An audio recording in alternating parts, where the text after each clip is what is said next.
Hello everyone. आज की इस वीडियो में हम हड़ताल की बात करेंगे विच इज़ अनदर रस विच इज़ इंक्लूडेड इन उपरस वर्ग। ठीक है।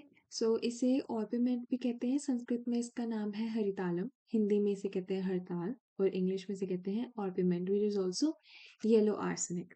इसका केमिकल फॉर्मूला अगर हम देखें so that is arsenic trisulphide यानी कि AS2S3। इसकी काठिन्य हम देखें तो वो होगी 1.5 से 2 तक। अब हम इसके पर्याय की बात करते हैं तो इसके नाम जैसे हरताल है तो उससे पता है हरिताल, ताल, तालक, आल भी कहते हैं। बाकी नटभूषण, नटमंड, नटमंडनक, शैलूष भूषण, तो ये तीनों एक साथ हो गए। चित्रगंधक भी इसको कहते हैं, इसे ऐसे कर दो, इसमें सल्फर है यानी कि गंधक है। बाकी पिंजर, वंशपत्रक, आल तालक के साथ मिल रहा है। पीतनक, स्फटिका का नाम क्या था? पीतिका, इसका है पीतनक। वंगारी, लोमहृद, खजूर, वंशपत्रक और मल्लगंधज। ठीक है। आगे हम बात करते हैं इसके इतिहास की। तो प्राचीन काल से इसका जो है रेफरेंस आपको मिलेगा, आपको चरक में मिल जाएगा, सुश्रुत में मिल जाएगा। अब्रस काल में इसका विस्तृत विवरण प्रस्तुत किया गया है ना। हम इसके परिचय की बात करते हैं। खनिज द्रव्य है, ये तो हमें पता ही है। बाकी आप इसे वैसे भी बना बना भी सकते हो। पीले रंग के चमकीले परतों वाले ढेले के रूप में प्राप्त होगा यानी कि येलोविश होगा, चमकीला सा होगा। इसमें आर्सेनिक के 2 कंपाउंड्स हैं, गंधक के 3 कंपाउंड्स हैं, AS2S3।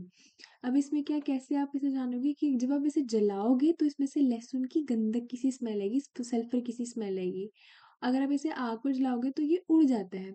और ये सिर्फ किसमें, यवक्षार में, नौसादर में और सांद्र अम्ल अगर होगा तो उसके अंदर ये सॉल्यूबल होता है। ये आपको मिलेगा कहाँ कहाँ, ये है, ये इम्पोर्ट किया जाता है, बाहर से आता है, इटली, ईरान, ये इसके मेन है जगह है जहाँ पे ये बनता है, यहाँ जहाँ पे ये प्राप्त होता है। बाकी इंडिया में भी आप इसे कृत्रिम तरीके से बना सकते हैं। अब इसके भेद क्या क्या है, एक होगा पत्रताल, एक होगा पिंडताल। पत्रताल सबसे बेस्ट होता है, इसमें क्या पत्र होते हैं, पिंड में पिंडी रूप में होता है। पत्रताल में क्या होता है, ये स्वर्ण के समान सुंदर होगा, पीला चमक वाला होगा, भारी स्निग्ध होगा, छोटे छोटे पत्र होते हैं इसके अंदर और इसमें अशुद्धि बहुत ही कम होती है। जबकि जो पिंडताल है उसमें अशुद्धि काफ़ी ज़्यादा होती है, इसे हम ज़्यादा यूज़ नहीं करते रोगों को ठीक करने के लिए। इसमें पत्र नहीं होती, कि पिंड पिंड के समान होता है, इसमें सत्व भी कम निकलता है, चमक भी इसमें ज़्यादा नहीं होती, अल्प गुण वाला होता है, इसमें अशुद्धि ज़्यादा होती है। यह स्त्री, इसे स्त्री पुष्पहर भी कहा जाता है। अब हम बात करते हैं कि आपको शोधन करना क्यों है इसका। अगर आप इसे नहीं करोगे तो दाह होगा, है ना, रक्त के विकार हो सकते हैं, कुष्ठ के रोग हो सकते हैं, शरीर में सुंदरता नाश करेगा, मृत्यु हो सकती है, वात कफ रोग हो सकते हैं आपको, है ना। बिना शोधन किए औषधि में का यूज ही नहीं करना। ठीक है। अब हम बात करते हैं इसका शोधन कैसे होगा। कुछ नहीं करना आपको, कुष्मांड स्वरस लो या फिर तिल क्षार लो या फिर चूर्णोदक। ठीक है। डोला यंत्र विधि से इसका स्वेदन कर देना है। आई होप आपको डोला यंत्र विधि तो पता ही होगी। दूसरा आप क्या कर सकते हो, या तो आप हरताल के छोटे छोटे टुकड़े कर लो, उसमें से जो 10वां भाग टंकण उसमें मिला दो। ठीक है। अब उसका जम्बीरी नींबू से रस से आपको प्रक्षालन कर लेना है। प्रक्षालन करने के बाद उसे की एक पोटली बना दो। ठीक है। अब उसे कांजी में या कुष्मांड स्वरस में या चूर्णोदक में या शाल्मली स्वरस में, इनसे आप उसका स्वेदन करा लो तो शुद्ध हो जाएगा। ठीक है। अभी तक हमारे 2 तरीके हो गए, एक हो गया या तो कुष्मांड स्वरस, तेक्षार चूर्णोदक में आप उसका क्या डोला यंत्र विधि से स्वेदन कर लोगे। सेकंड हो गया टुकड़े करके 10वां भाग जो है आपको टंकण का मिलाना है, जम्बीरी नींबू स्वरस से उसका प्रक्षालन कर लेना है। और उसका स्वेदन किससे करना है आपको, कांजी से कर सकते हो, चूर्णोदक से कर सकते हो, कुष्मांड स्वरस या शाल्मली स्वरस से आप कर सकते हो। ठीक है। नेक्स्ट आप क्या कर सकते हो, या आप इसे त्रिफला क्वाथ या तिल तेल में 4 प्रहर तक डोला यंत्र विधि से सेवन कर लो तो भी हड़ताल शुद्ध हो जाएगा। मारण क्या करोगे, आप एक भी मारण याद कर लोगे इनफ है। शुद्ध हड़ताल में आपको गाढ़े पलाश मूल त्वक की 3 भावना देनी है और महिषी मूत्र की 1 भावना देकर चक्रिका बनाकर सुखा लो, फिर शराब संपुट में डाल दो, फिर आप उसको क्या 10 उपले की अग्नि में ऐसे 12 पुट दे दो, तो उससे भस्म बन जाएगी अच्छी। आगे बात करते हैं हम इसकी परीक्षा कैसे करते हैं, कि जब हम इसे अग्नि पर डालते हैं तो अगर उसमें से धुआं नहीं आ रहा है, मतलब आपकी भस्म जो है बहुत अच्छे तरीके से बन गई है, और अगर धुआं आ रहा है तो मतलब नहीं हुई है, उसका मारना अच्छे से नहीं हुआ है। अब हम बात करते हैं हड़ताल के गुण की। तो मैं आपको ये प्रेफर करूंगी कि आप इसका श्लोक याद कर लेना, अभी हम यहाँ रीड कर लेते हैं। तो ये कटु तिक्त कषाय होता है, और गुण में ये गुरु और स्निग्ध है, और वीर्य में ये उष्ण है। तो ये क्या करेगा, ये कफ को और रक्त विकारों को दूर करेगा। कफ को कैसे दूर कर रहा है, क्योंकि कटुतिक्त कषाय है, ठीक है। ये विष को, भूत की बाधा को नष्ट करेगा। हर काली हड़ताल का सेवन करोगे तो आर्तव के दोष भी नष्ट हो जाएंगे। बाकी अग्नि दीपक है, बलकारक, कांति वर्धक है, वृक्ष है, पुष्टिकर है, ओजकर, रसायन और मृत्युहर है।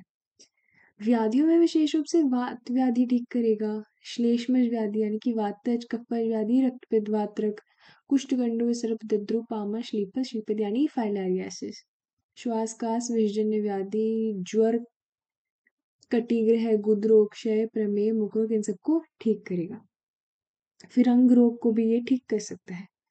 अब इसकी मात्रा क्या होगी हमारी, 1/4 से 1/2 रत्ती। इसके अनुपान की बात करें तो गुड़ुची कषाय के साथ दे सकते हो। अब इस आपको जो हरताल सेवन में पथ्य क्या होंगे, तो बहुत सिंपल सी बात है, आपको क्या चीज़ नहीं लेनी है वो आपको पता होनी ही होनी चाहिए। तो आपको लवण, अम्ल और कटु रस का सेवन नहीं करना, और आतप यानी कि धूप का सेवन भी आपको नहीं करना है। अगर लवण आपसे त्याज्य नहीं हो पा रहा है तो आप सैंधव लवण का सेवन करेंगे, और इस श्लोक को हो सके तो याद कर लें।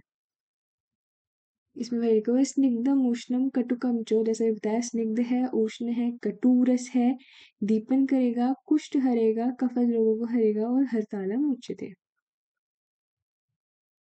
आगे हम बात करते हैं कि अगर कोई विकार हो जाए हरताल सेवन से तो क्या कर सकते हैं। ऐसे में शक्कर युक्त जीरक आप उसे 3 दिन तक सेवन करने को बोले, सिंपल।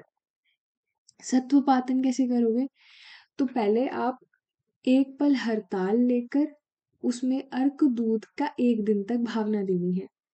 फिर उसमें आपको तिल तेल मिलाकर अच्छे से मर्दन कर लेना है। उसके बाद उसे बालुका यंत्र विधि से, जैसे बालुका यूज करते हैं, बालुका यंत्र, तो उससे आप इसका पाचन कर लें 7 पहर तक।